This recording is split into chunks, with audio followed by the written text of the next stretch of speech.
Guylaine Tremblay, bonsoir. Bonsoir. Félicitations. Merci beaucoup, gentil. Guylaine, OK, là, le casting de la bonne fille, vous l'avez. Est-ce que je me trompe? De la bonne fille. Ben Annie, c'est une bonne fille, mais pas parfaite.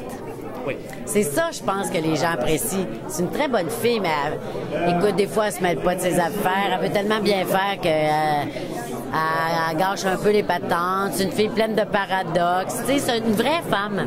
Je pense que c'est pour ça que...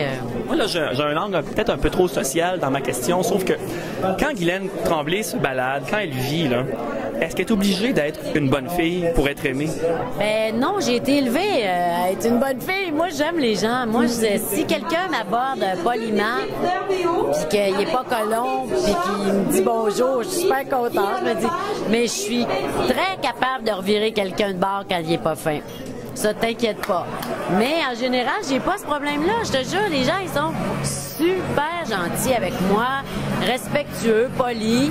Je pense qu'ils sentent que je les aime vraiment, que je suis pas une fausse fine. C'est ça que je veux dire. Guylaine, je vais profiter de votre succès actuel pour vendre quelque chose que vous avez fait qui est absolument extraordinaire, que tout le monde devrait avoir vu, Contre toute espérance.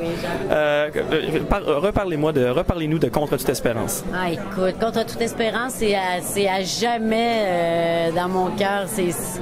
C'est une expérience professionnelle et humaine d'une grande importance pour moi parce que j'avais vraiment l'impression, qu'en jouant ça, ce magnifique scénario-là de Bernard Raymond, je parlais à tellement de gens parce que chacun de nous, notre vie peut basculer n'importe quand, peu importe de quelle classe sociale on vient, mais dans ce cas ici, c'est d'autant plus cruel parce que c'est des gens de la vraie classe moyenne.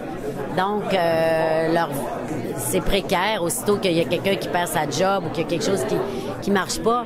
Mais humainement, c'était une grande descente dans l'intériorité et la profondeur pour moi. Puis c'était vraiment un grand cadeau. Moi aussi, j'ai adoré ce film-là, faire ça. Alors, tout de suite après la diffusion de cette entrevue, moi, je vais me désarmer à nouveau pour que tout le monde voit Contre toute espérance. C'est gentil, merci, ça me touche parce que c'est vrai qu'il faut que ça soit vu, ce film-là. Vraiment. Et j'ai un petit faible pour la scène où vous rencontrez le patron, vous retrouvez un travail, vous êtes serveuse dans et que vous... grosse maison, là. Ouais, c'est terrible. C'est terrible à jouer parce que je me ramassais dans une position de service, en plus à aller servir.